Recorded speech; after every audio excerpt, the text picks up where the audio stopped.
This video was sponsored by Enhance, Elbilmek, ABRP Planner, Kempower and Bilkomponenter. Yo, what's up? We are gonna do another side-by-side comparison, this time between the Porsche Macan 4 and Audi Q6 e-tron. Both of these, they are the 800 volt architecture, same platform, 100 kilowatt hour battery. But then that's pretty much where it ends, because here we have fun to drive design, right? But not so much space. Here we have more space, but maybe a bit boring. And then when it comes to price, this Porsche cost 1.1 million NOK with all the equipment here. It's actually not that much. Here in the Q6, it costs 950k only, so a lot less, but you actually get more equipment and more space. So does it mean that the Q6 is a better buy? Well, that's what we're gonna find out today. So let's start with the Frunk. And if you're wondering where we are today, well, this is outside the Möller Mobility Group. They are the importer of Volkswagen, Audi, Skoda, and, well, Volkswagen vans, pretty much. So yeah, it is Easter-ish now, right, for many people. That's why this place is somewhat clear. Oh, Cupra. Oh yeah, I forgot they also have Cupra. Yeah, it's somewhat clear over here. Huh? Cupra Tavascan press car. And then also over here, for you guys who are wondering, this is Skoda Elrock, well, I think. But okay, anyway, we are not here for those cars. We're here for these two beasts. So let me see, which do we start? Let's start with the Porsche. And here you can open the front by double clicking on that button there. And you see that the Audi key fob is not that nice. You pay more for the Porsche, you get a better key fob. But we're not gonna use the key fob, that's too boring. You can swipe here. Without touching the hood, you can swipe here. Voila! Nice! So here we have a relatively okay size Frunk. Clean design, rubber gasket there. And then here, easy access for the washer fluid. In the Audi, can you do this also? You know, the A6, S6 had that feature. But here, nope. So you have to do the old-fashioned, get in here, double tap. What is that beep? Oh, it claims that key is not there. And you also need to lift this by yourself. You see? Okay, and then, okay. The Frunk here is, well, seems to be quite similar size as the Porsche. Same location here, kinda. But, yeah, also clean design, rubber gasket here. They are pretty much neck on neck. I see that the nose on the Porsche is a bit lower compared to the Q6. So it fits maybe a taller person. And then you have to open this for the thing. But the size here seems quite similar as the Porsches. Okay, so there we have a draw, but the Porsche's solution is better. So there, Porsche wins. Okay, this becomes a bit subjective, but the back end here of the Porsche versus the back end of the Audi. This is much prettier. You want to have a nice back, you want to open that trunk, yes. You want to whoop that trunk open. There's supposed to be a kick sensor here somewhere, but you know, finding the kick sensor in a car, oh, it's like finding the G-spot in a woman, but I found it. So here we have, well, actually okay sized trunk, but it's not that big compared to the Audi, but you can, well, this is the strange thing. You can open this lid, but then you cannot move it or anything. It stays there, and then there's the Bose subwoofer here. And here we can fold the seats. We can raise and lower the suspension here. Ooh, great. We have the anhankerkopplung there. It just comes out like this. Yeah, like you know for most cars. It's not fully automated. Have a little basket here for some cargo. Strap on here. Sturdy hooks for securing cargo on all four corners. And we have 230 volt AC, but it's only 150 watt. There's no vehicle to load or anything like that. Same here. So seems to be okay. Here we have a pan. So yeah, maybe not the best space. Well, the Audi should also have kick sensor, right? Is it same place here? No, don't put it on the same place. No, Okay, well, so there you go. Minus for the Audi, no kick sensor. You get what you pay for. But here, wow, it seems more spacious. And then the lid here, well, it can also not be removed, unfortunately, but it seems to have more space overall. We also have folding on the seat there. We have 12-volt outlet there. Didn't we have it in the Porsche? Oh, we have it here. I missed it. It's there. It seems to be the same part, you see? There versus... Where was it? Yeah. Okay, anyway. Same hooks for securing cargo. And then, oh, it seems to be... Well, there's no strap here, but there's a strap on this side. And then, yeah, everything looks quite the same. Here also, almost the same button, you see? And we can also raise and lower the suspension there. And we have this, and I don't know why it's beeping. Oh yeah, I think it's beeping because the car is on. Yeah, sorry for the beeping, but here, you actually have space for some cables there. Not too bad. The only problem I put in the cable here is that when you're on a trip and you have plenty of cargo here and you need the cable suddenly, you have to dig it out. By the way, some of the Möller guys, they came over and like, oh yeah, have you seen the new Q4 e-tron? Okay, we're gonna check it out. There is a new feature now, manual preheating. So let's check it out. So if I come over here, so let me see. When we fire it on, okay, continue. Oh, it's still the Audi. Oh, this is different because the Q4 has the old Audi system, but the Q6 has the more modern curve screen and and the OS there is totally different than here. This looks like a fat e-tron. But okay, where's the feature, Cosplay? Okay, car, charging, and then max. Oh! Also, they changed this. You see that now it says that you can charge at 18 kilowatt, and then you can take 34 kilowatt. Yeah, kind of higher. Wow! And if you do this, it will preheat. Okay, it was just maybe not so intuitive that the max button means preheating, but can we get maximal effect? Yeah, but can we also get this in other cars? Can the classic fat e-tron get this or no? No, okay. Well, it's only a Q4. All right, but that's a nice feature. Okay, but maybe back to the other cars then. And now let's measure the trunk. We're gonna do an actual side-by-side here. 97 centimeters. Wow, 87 centimeters. Wow, a lot better. Width here, 105 centimeters. Width here, 105 centimeters. Height here, 78 centimeter. 69 centimeter. What the heck? Okay, well, this might not be fair. Okay, let's skip it because I'm not sure which level I've put on those two. But the trunk in the Q6 is a lot bigger than the Audi, the Porsche. So here, the Audi wins. And as usual, I brought the car seat here. This is Cybex Sirona T, in case you're wondering how big it is and so on. But today, because it's Easter week, then kindergarten is closed. So Isabel needs to come with me. She now has the midday sleep. Let me check how long she's supposed to sleep. She's slept for a little bit over half an hour now, I think, roughly. So she still wants a bit more sleep. But I'll try to do the measurement and the review around her somewhere. So the back seat of the Porsche, well, how do I measure the width? Kind of roughly like this, right? Around 130 centimeter. What about the height here? Oh, it seems to be pretty good. Ooh, I like it. Let me see. Well, 33 centimeter, that is approved. Anything lower than that would be uncomfortable. In the Audi, we have seat width of around 138 centimeter. Sounds like a lot more than the Porsche. I'm not sure if I measured correctly with Isabel there in the Porsche, but okay, whatever. Oh, almost feel like I have better leg height in the Porsche. Let's measure it. No, it's still okay. It's actually 36 centimeter. It's better here. Okay. And then here in the Porsche, we have this pocket there. You can put the feet under the front seat. We have, okay, great.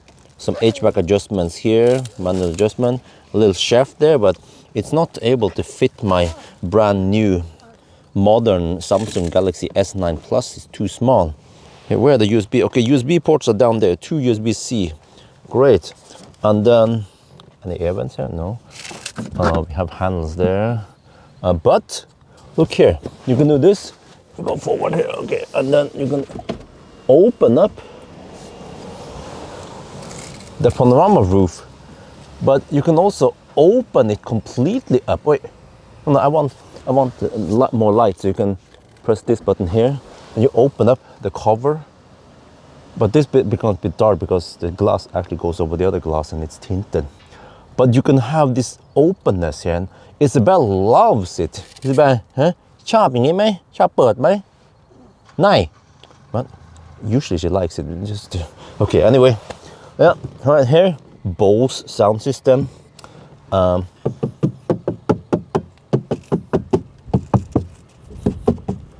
This becomes a red light when you open it to warn, yeah, that the door is open. Door closing sound. What? Really?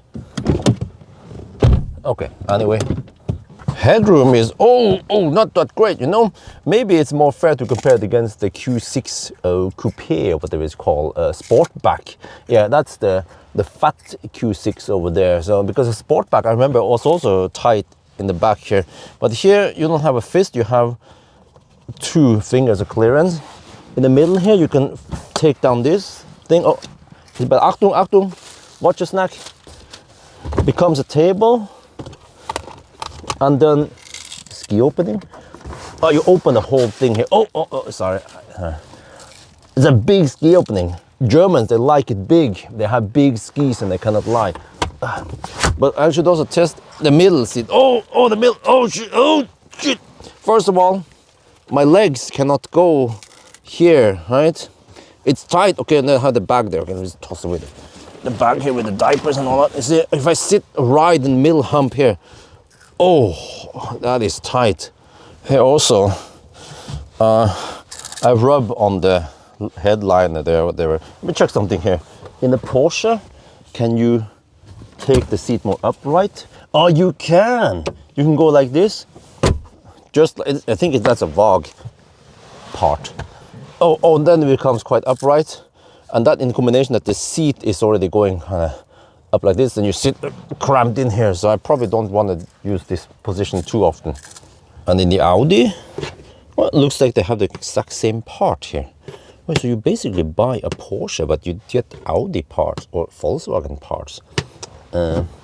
Well, here it looks a bit boring, not so nice. Interior in the Porsche is better. There's just lots of plastic, fantastic, but we have Bang & Olufsen, not Bose at least. And wait, can we lower this? Do we have acoustic glass here? 9. Okay, but I can barely fit my feet under the front seat here. And then we have the manual adjustment here, but it doesn't look as nice as the Porsche. Where's the USB? USB is down there. I can see it, 2 USB-C there. And here we can adjust the temperature in the back and also put on seat heater. Door closing sound. Wait, it wasn't properly shut. There. Hey, why is it? Okay. But here, no panorama roof.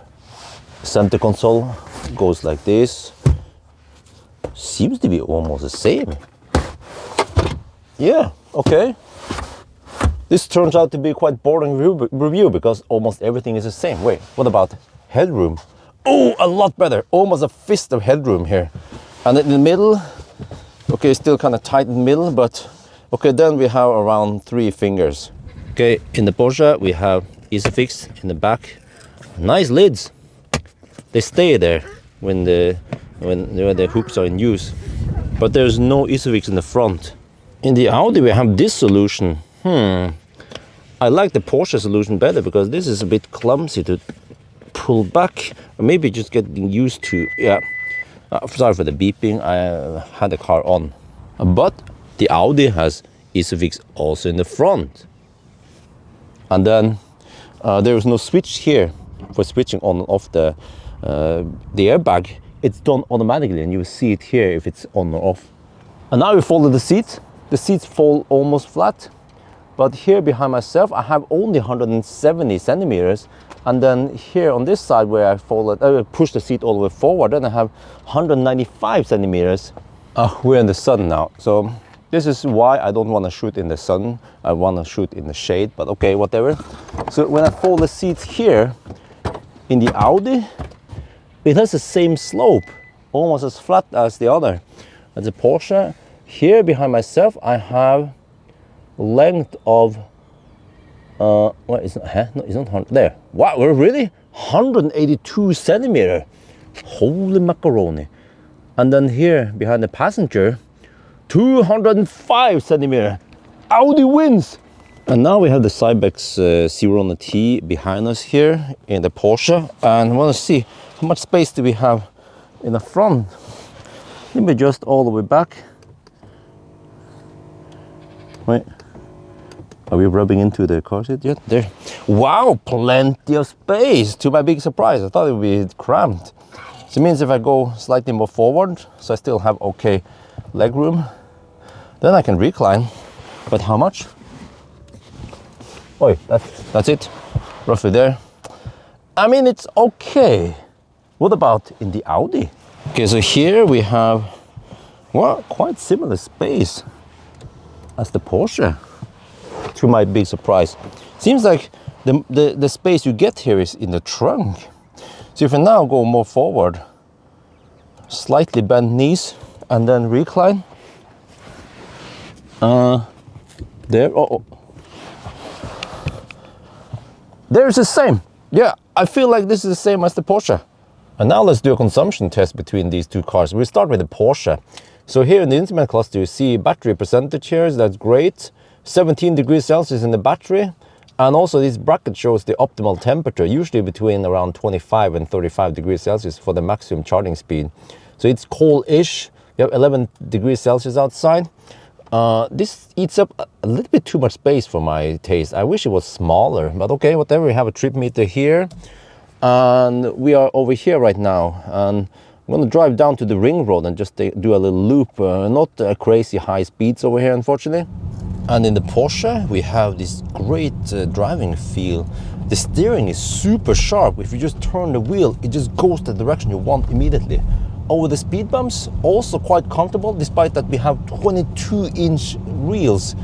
They are a 35 and 45 profile tires, wide also, 295 width in the rear. But despite fat, grippy wheels, tires, we still have okay comfort here. And it just rides like, it is an SUV crossover, but it doesn't feel like one. It is so nimble. I love it. So we're just doing the consumption test here on the ring road. It's 60 kilometers per hour limit. I'm cruising at 63 on the speedo. Not sure if I can get a consistent run or not, but it will be just in a in the ballpark. Get the impression of what we expect here. The thing is that I don't want to be slowed down. As long as I can cruise at 60 constantly, then we are good, right? Well, one thing that I noticed is that the regen is quite weak. If you push the brake pedal, you get more regen. It's blending brake, but still, by default, it's quite weak.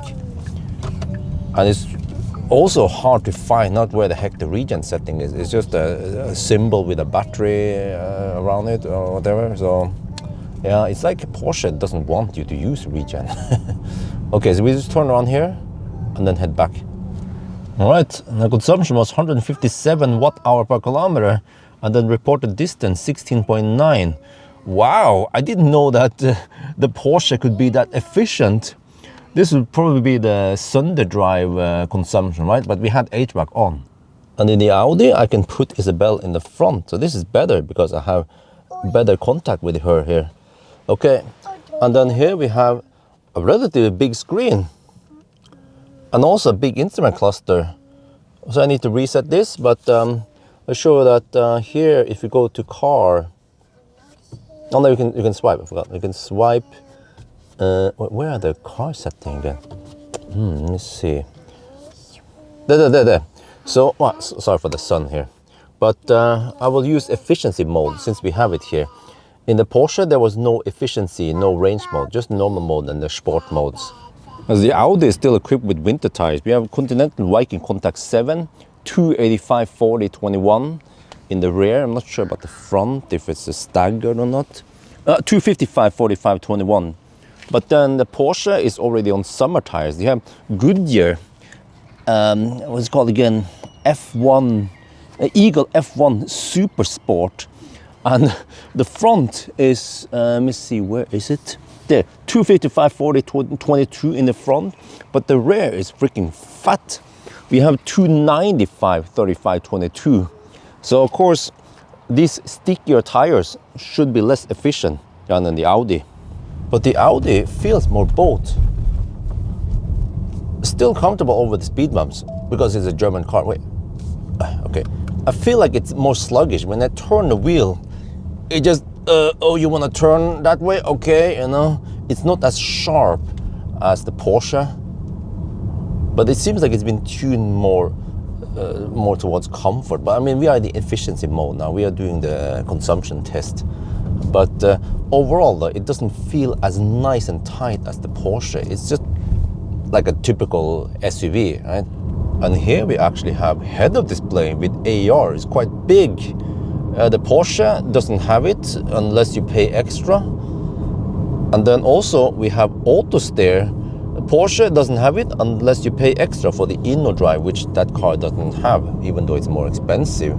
And then I feel like the interior here, the space is just bigger, not so tight as in the Porsche. And in the Audi, the battery temperature is not visible here unless you go into sport mode. But you can see the battery temperature here, 16 degrees Celsius. But the region here is a lot stronger. And you can change the region with the flappy pedals here, which you don't have in the Porsche. Well, at least, okay, here there is no drive mode selector here. The Porsche has it on the steering wheel. On this screen, you can also see the visualization of what's going on. Power goes to the wheels, or it regens on both wheels.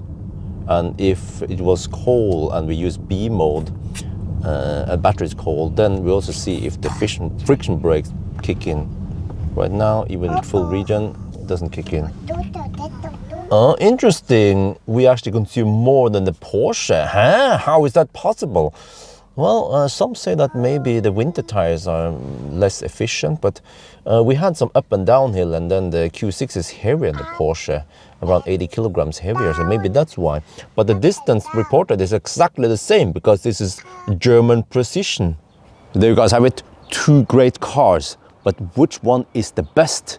Well, the Porsche offers nice handling, fun to drive, driving dynamics. And then here in the Audi, you get more space, more equipment, more car for the money. Only 950k NOK versus 1.1 million NOK. But then which car would I go for? Okay, if money was not the problem, well, actually we have to consider money also, the price. I will go for the Audi. Okay, it's a bit boring, but if you buy something like this, you're kind of given up already. You need a family car, you need lots of space, and you get lots of equipment for the money. So then Audi wins, at least for me. But then what about you? Would you get the Porsche or the Audi? That's gonna be for now. I hope you guys enjoyed this video. As always, thank you for watching, and talk to you later.